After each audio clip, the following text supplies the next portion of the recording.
It all began, as these things often do, with a moment of spectacular misjudgment. I was sitting comfortably, probably with a biscuit, when the thought struck. A solo jungle trek, no guide. Just me, my wits, and the great untamed wilderness. What could possibly go wrong? Famous last words, of course. The idea seemed brilliant at the time. A true test of character. A chance to commune with nature. Or more accurately, a chance to get impressively lost and bitten by things. My friends, bless their sensible cotton socks, tried to dissuade me. "Are you quite sure, old chap?" they'd ask, with that worried look people get when you announce you're taking up competitive cheese rolling. Their concerns naturally were water off a duck's back. I had visions of myself, a rugged explorer, machete in hand, carving a path through impenetrable foliage. Think Indiana Jones, but with more complaining and less actual treasure. The reality, I suspected deep down, might involve more tripping over roots and whimpering softly. But the romantic notion had taken hold. It was a siren song, luring me towards inevitable discomfort and a high probability of looking foolish. The allure of no guide was particularly strong. Guides, you see, know things. They know where to go. They know what not to touch. They can distinguish between a harmless vine and a strangler fig with murderous intent. The preparation phase was a masterpiece of over-enthusiasm and underthinking. My first port of call was the outdoor adventure shop. A dangerous place for someone with my particular brand of impulsive optimism.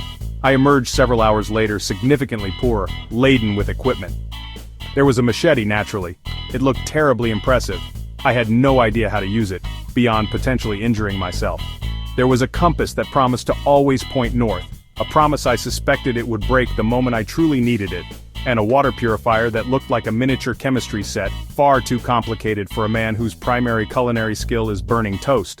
I bought waterproof everything. Waterproof trousers, waterproof jacket, waterproof socks, even a waterproof hat that made me look like a mournful mushroom. The logic, I suppose, was that if I couldn't stay dry, I could at least be consistently damp in expensive clothing.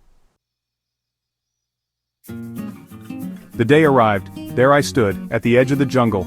It wasn't a welcoming committee of brightly colored parrots and cheeky monkeys like in the brochures. Oh no, it was a wall. A solid, unyielding, rather menacing wall of green. It loomed, it brooded. It seemed to whisper, "Go on then, sunshine, we've been expecting you." My earlier bravado, so robust in the comfort of my local pub, began to shrink. It shriveled like a salted slug. This wasn't just a big park. This was serious. This was proper capital J jungle.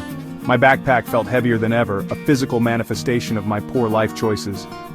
The air itself changed as I approached. It grew thick, humid, and filled with the scent of damp earth and things I couldn't identify but instinctively distrusted.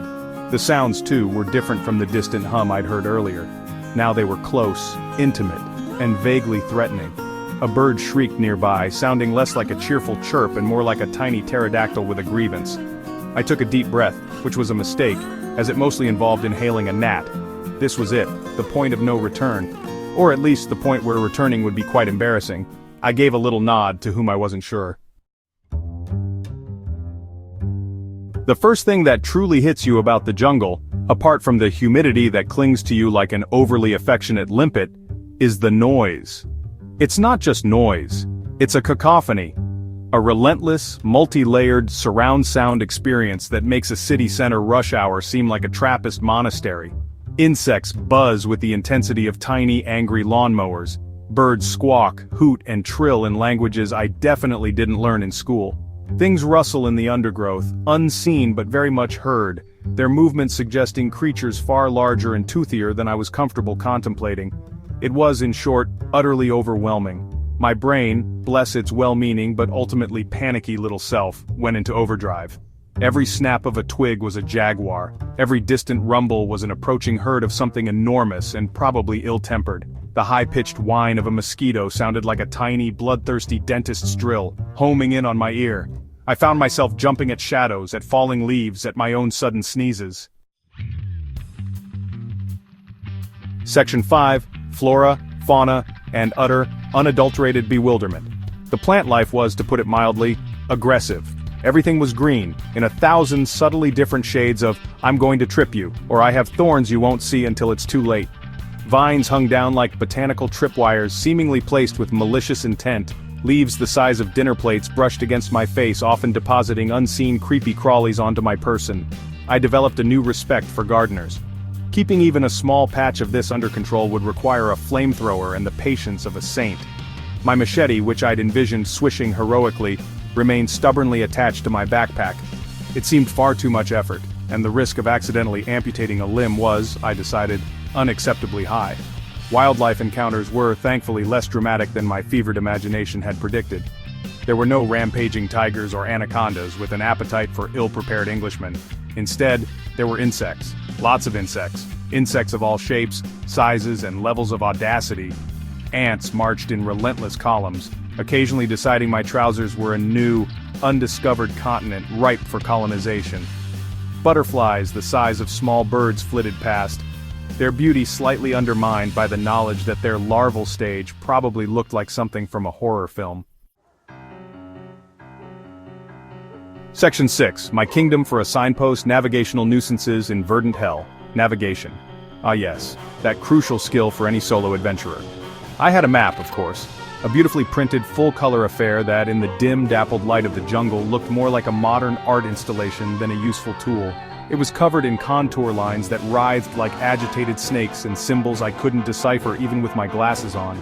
Dense vegetation seemed to be its default description for, well, everything. Thanks, map. Super helpful. I could have worked that much out by, looking around at all the dense vegetation. It was, in essence, a very expensive piece of kindling I was reluctant to use. Then there was the compass. My trusty, always point north compass. Except it seemed, when surrounded by several million tons of damp, possibly iron-rich soil, and a bewildering array of magnetic anomalies presumably caused by alien spacecraft buried deep underground, it spun, it dithered, it occasionally pointed south with alarming conviction. Section 7. Creature comforts, or rather, their conspicuous absence. Ah, the joys of setting up camp in the wild. My lightweight, super-efficient hammock, which had looked so simple in the shop, turned out to be a master of entanglement. After a good half-hour of wrestling with ropes, carabiners, and my own profound lack of knot-tying skills, I managed to suspend it between two trees. It sagged alarmingly in the middle, resembling a giant, mournful green bean.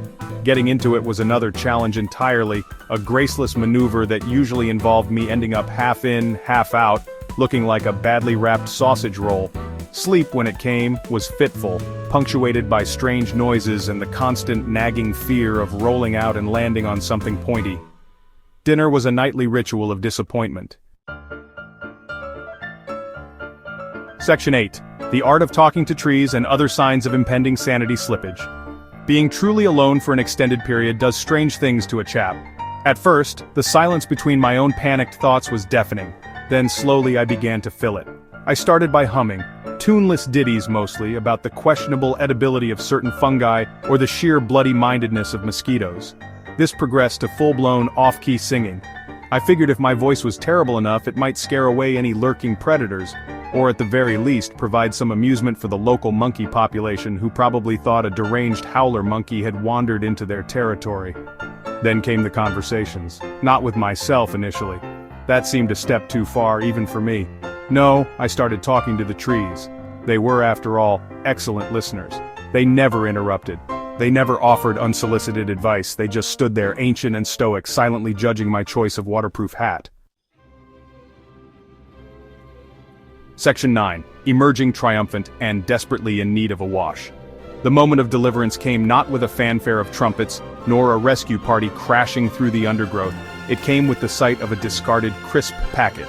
A beautiful, crinkly, undeniably man-made crisp packet, lying forlornly beside what looked suspiciously like a slightly more defined path. Never has a piece of litter looked so glorious. It was a beacon of hope, a sign that civilization with its flushing toilets and hot showers and crisps that actually crunched, was not merely a distant dream but a tangible, reachable reality. I could have wept with joy. I probably did a little bit. Mixed with sweat and mud, it was hard to tell. The last few hundred yards were a blur of renewed energy and profound relief. The jungle seemed to loosen its grip, the trees thinned, and then, oh glorious sight, a dirt road. A proper, actual road. I stumbled out of the green gloom and into the blessed sunlight, blinking like a mole emerging from its burrow. I must have looked a sight. Caked in mud, festooned with leaves, sporting several days' worth of stubble and a wild, slightly unhinged glint in my eye. A passing farmer on a rickety bicycle gave me a very wide berth and I couldn't entirely blame him. I probably smelled like a compost heap that had been struck by lightning. The first thing I did upon reaching a small village was order a cup of tea.